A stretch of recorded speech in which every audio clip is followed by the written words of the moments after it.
And this comes from Liam. Yeah. Thank you, Liam, for sending in your question. Yeah, and he asked, would you still play if there was a monthly fee? So I need some clarity here. There's a drop-off with subscription-based games. Okay, but I need clarity here. Okay. Does a monthly fee mean that Destiny, he's not saying Destiny would be free to play and you're just paying a monthly fee to keep playing, or you're paying for the game and you're paying for a monthly fee? Like Final Fantasy XIV or Star Wars when it launched or World of Warcraft. You buy the game and then you pay a $12.95 or $13 or $14.95 subscription fee per month. That's a pretty common rate for like Final Fantasy XIV, etc. Mm-hmm. So, but I feel like had Destiny launched with that, would you still be playing, or would you have canceled your subscription? Well, if I know then what I know now, no.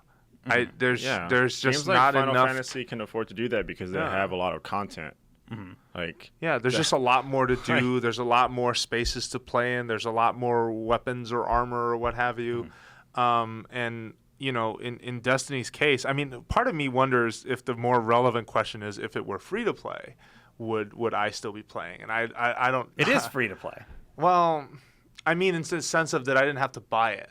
Like, in other words, I didn't drop $60. Like they just give it to you for free? A game? That'd be just dumb. Like, that would never happen. Well, you know, I don't know. I mean, then it would have to switch to like some kind of microtransaction setup, and that's another relevant question. Like, what happens if Destiny, like so many other games, where I've seen this in some racing games. I don't know if I've seen it in FPS. I might be forgetting, and maybe PlanetSide is also another indicator of this because that's a free-to-play shooter style, like big world.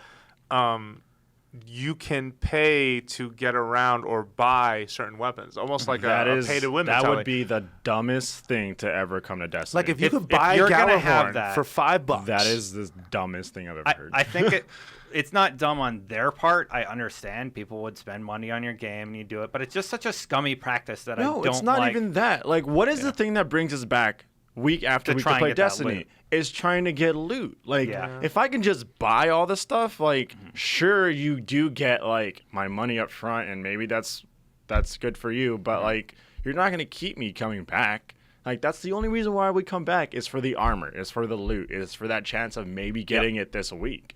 Like, well, and everything that happens in between that quest for the thing you want. Like, okay, like if they do want to do microtransactions, I don't completely disagree with that in the sense that like you have to do it the right way, right? Look at Counter-Strike; it's just weapon skins, you know. Yeah. I don't think that microtransactions are acceptable if it's something that leverages like the gameplay itself. Like you can buy a Galahorn for $4.99. Yeah. Yeah. Like, or like you can buy. $2.99, They probably wouldn't do that. They'd probably do like exotic weapon engrams that you can buy for $4.99 and maybe get a Galahorn. That's how they do it. It'd be like freaking Hearthstone where you buy the card packs. Yeah. You know, and maybe you can get something cool. Well, I just want to throw a reminder out to listeners right now. Yeah, to listeners right now. This is all in a hypothetical. Like, this is just us speculating and wondering. It's this Liam's is almost fault. more. It's Liam's fault. I don't want to blame Liam for this. Yeah. I don't want to blame Liam for this, but I do want to say that these are sort of our fears for like what, you know, when you play with the pricing model for Destiny. It's true. We don't pay a monthly fee, and we're getting. Think about how many hours of enjoyment you've gotten out of the game, and you didn't pay anything extra but $60. Like that, to a big company, that's a steal, right? Like the amount of there are other examples. Skyrim is another example of that. A lot of the Call of Duties are another example of that, where, well, maybe not Call of Duty because you're paying for map packs. You know what's a steal on their end? They didn't put out a game that has a story. Yeah, like, yeah. You know what I mean? Like, you could swing things all over the place. Sure, you could. And there's story missing from Destiny. There's definitely like certain like a lot of parts people of felt weapons like and armor. They and spent $60, yeah, but they didn't get the game that they should have got.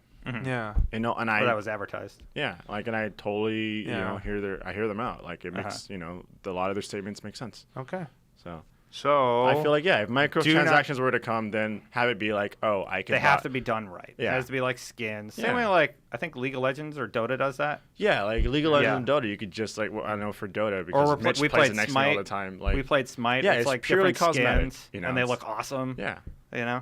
Yeah. So, like if I could buy cool Galahorn skins, sure, you know, I'll dump something in there. Yeah, but if you buy a Galahorn, that's a problem. The minute you find a way to go around this RNG loop that you've set up, like I'm hunting the Red Death. Problem. If I have that's another step into like me not playing the game anymore because it's like, all right, I'm almost complete now. Like, okay. Speaking of breaking the game.